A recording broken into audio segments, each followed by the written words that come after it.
প্রথম প্রশ্নটা হচ্ছে যে নির্বাচনের তারিখ নিয়ে। এটা আমরা একাধিকবার বলেছি। নির্বাচনের তারিখ নিয়ে আপনার কাছে যা ইনফরমেশন, আপনাদের কাছে যা ইনফরমেশন, আমার কাছে এর থেকে বেশি কোনো ইনফরমেশন নাই।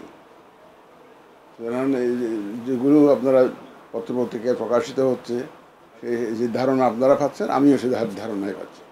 যেদিন আমি সুস্পষ্টভাবে শিডিউল ঘোষণা করব নির্বাচনের তারিখের অন্তত 2 মাস আগে, আপনারা জানতে পারবেন যে নমিনেশন কবে সাবমিট করতে হবে, উইথড্রয়ালের ডেট কবে, আপিলের ডেট কবে, প্রতীক বরাদ্দের ডেট কবে, ইত্যাদি ইত্যাদি সব কিছু আপনি জানতে পারবেন। এটা নির্বাচনের তারিখের ন্যূনতম 2 মাস আগে, হয়তো রাফলি 2 মাস আগে জানতে পারবেন। তারপরে আপনি ল অ্যান্ড অর্ডার সিচুয়েশনের কথা বলছিলেন। দেখুন, 5ই অগাস্টে আমরা যারা ঢাকায় ছিলাম এমন ভয় ভীতির মধ্যে ছিলাম, কারণ পুলিশ স্টেশন অপারেশনাল ছিল না, ল এনফোর্সমেন্ট বলতে কেউ নাই। তারপর তাড়াতাড়ি আর্মির কিছু ক্যাম্প ট্যাম্প সৃষ্টি করা হলো, চারিদিকে ডাকাতির খবর পাওয়া যাচ্ছিল। মোহাম্মদপুর, মিরপুর ইত্যাদি এলাকায় মানুষ স্ব উদ্যোগে নিজেদের নিরাপত্তা নিশ্চিত করার চেষ্টা করেছে। এখন কি আমরা সেই অবস্থা থেকে অনেক ভালো করে ফেলেছি না? আমরা এখন কি সেরকম লাগে? এখন তো অন্তত নিরাপদে ঘুমাতে পারছে না, এমন তো না।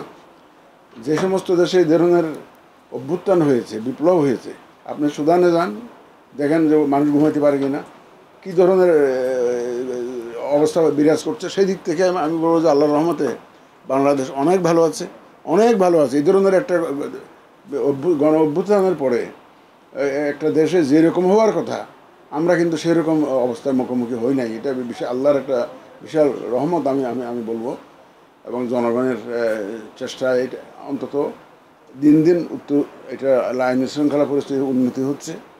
আমি মনে করি যে নির্বাচনের যে তারিখ আসতে আসতে ইনশাল্লাহ everything will be in place.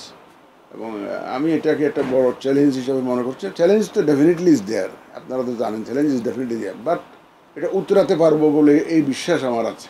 এটা উত্তরাতে পারবো। আইন শৃঙ্খলা পরিস্থিতির যে চ্যালেঞ্জটা রয়ে গেছে, বিশাল একটা চ্যালেঞ্জ রয়ে গেছে, এই চ্যালেঞ্জটা আমরা সব আইনশৃঙ্খলা বাহিনীর সহযোগিতা নিয়ে এই চ্যালেঞ্জটা আমরা উতরাতে পারবো বলে আমার বিশ্বাস। আপনি জানি ক্লিয়ার। দেখেন, আমাদের নির্বাচন কমিশনের দায়িত্ব হচ্ছে নির্বাচন করে দেওয়া। পলিটিশিয়ানরা ঠিক করেন কনস্টিটিউশন কী হবে, আইন কী হবে, তারা ঠিক করেন। এখন আলোচনা করে যদি এখন রাজনৈতিক বক্তব্য বিভিন্ন রকমের শুনতে পাচ্ছি। যেদিন কনস্টিটিউশন অ্যামেন্ডমেন্ট হবে, যে পদ্ধতি ডিফারেন্ট হবে, আমরা তো we are guided by the constitution and the existing law. কারণ ওই কনস্টিটিউশন না বদলানো পর্যন্ত বা আইন না বদলানো পর্যন্ত আমরা তো আগের নিয়মেই প্রস্তুতি নিবই। এটাই স্বাভাবিক, তাই না? এইটাই প্রত্যাশিত। ওই শিডিউল ঘোষণার আগেই কর্মকাণ্ড শুরু, এখন তো মোটামুটি চলছে, তলে তলে চলছে, আপনারা হয়তো জানছেন না।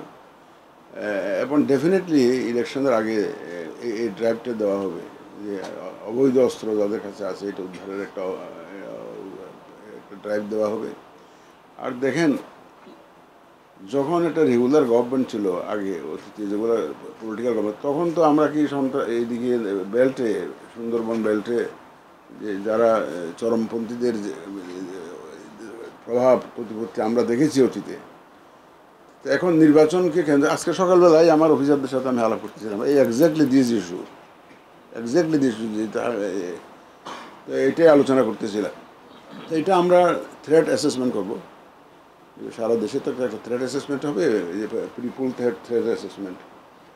যদি আমরা দেখি যে সেরকম সম্ভাবনা থাকে, সেই প্রস্তুতি আমাদের থাকবে এবং সেই মোকাবেলার প্রস্তুতি আমাদের থাকবে ইনশাআল্লাহ।